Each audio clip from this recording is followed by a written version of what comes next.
जबा माझी जी। धन्यवाद माननीय सभापति महोदय जी। देश के सबसे बड़ी सभा में मेरा यह प्रथम निर्वाचन है।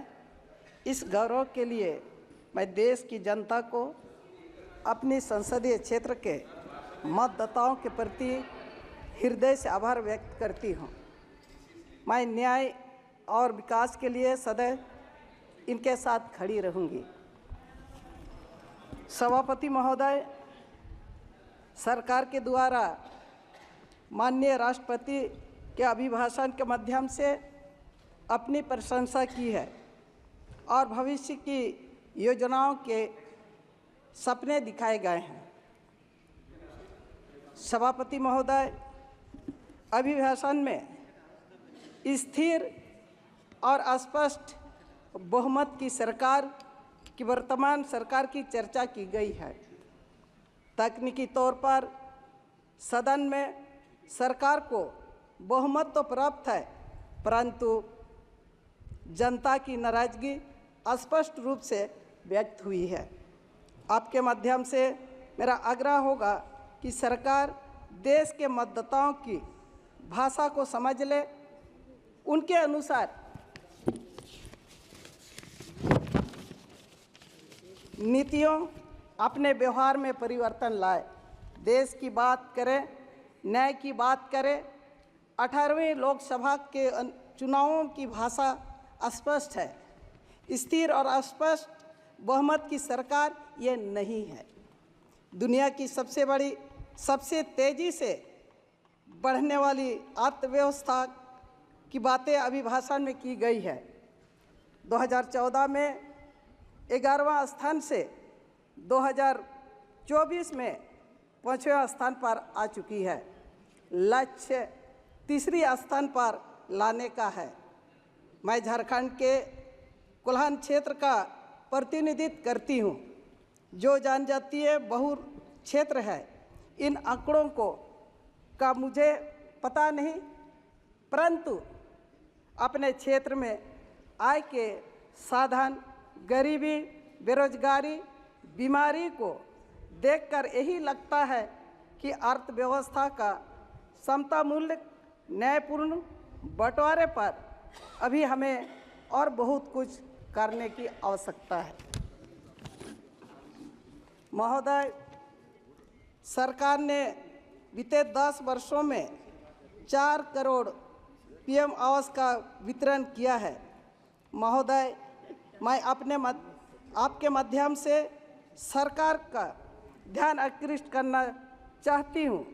झारखंड जैसे पिछड़े जनजातीय बहुल राज्य में प्रधानमंत्री आवास योजना नहीं दिया गया महोदय। 3 वर्षों से राज्य सरकार के द्वारा अपने सीमित संसाधनों में अब वो आवास की योजना चलाई जा रही है, जो राज्य की आवश्यकता से कमी है, काफ़ी कमी है। महोदय, सरकार के द्वारा मुफ्त राशन गैस सिलेंडर योजना के दावा अभिभाषण में किए गए हैं।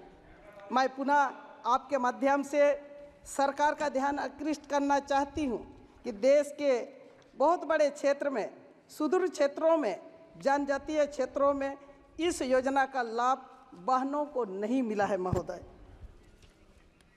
इसके लिए सरकार को और प्रयास करने होंगे। अध्यक्ष महोदय, सभापति महोदय, श्रम शक्ति के नाम पर मेरे राज्य झारखंड के श्रमिकों का पलायन, शोषण अनवरत जारी है।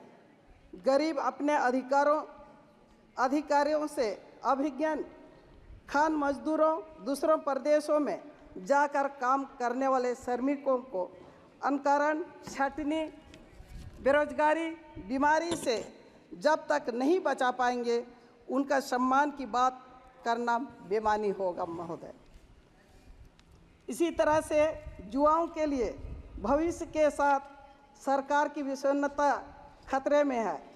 नीट पेपर लीक की जांच जिस प्रकार से की जा रही है, युवा को भरोसा सरकार से लगातार उठता जा रहा है। आपके माध्यम से सरकार को आगाह करना चाहती हूँ कि युवा देश के भविष्य है और उनकी ऊर्जा का हमें सही इस्तेमाल करना होगा, तभी देश का विकास होगा। महोदय, मैं ज़्यादा ना कहते हुए कि झारखंड एक ऐसा प्रदेश है जहाँ पर खनिज संपदा 42% से ज़्यादा है महोदय, और उस राज्य से कई राज्यों को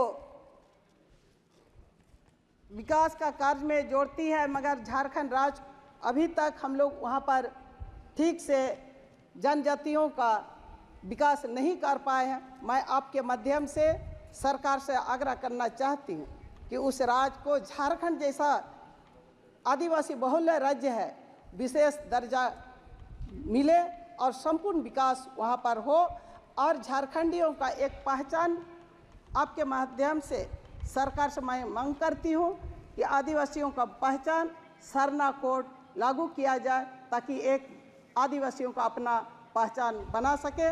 मैं इन्हीं चंद शब्दों से आपको आपने बोलने का अवसर दिया है, इसके लिए मैं आपको धन्यवाद करती हूँ। अपनी बातों को विराम देती हूँ। जी।